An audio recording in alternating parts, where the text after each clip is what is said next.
The Iowa chapter of the Alzheimer's Association held a walk this afternoon to raise money for disease research. The first walk for the Alzheimer's Association began back in 1980 in hopes of one day finding a cure for the disease. This afternoon, hundreds came and walked 2 miles around Sioux City's riverfront.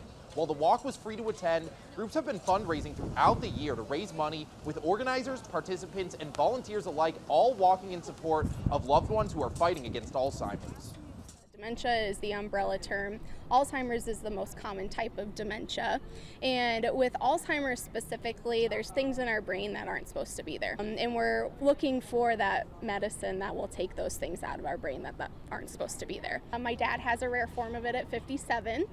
He's in the late stage of his disease. And so I can hopefully be helpful for other families that are here today in similar shoes.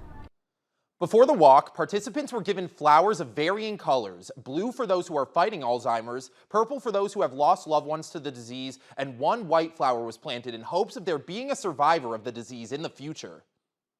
In honor of my grandma, I volunteer so that I can try and find a cure for this disease, as it's hereditary. My mother and I both have the possibility of having it someday too. Just finding a cure would be magical. I would cry just thinking about how amazing it would be to have a cure for Alzheimer's and not having anybody else have this disease, forgetting their loved ones.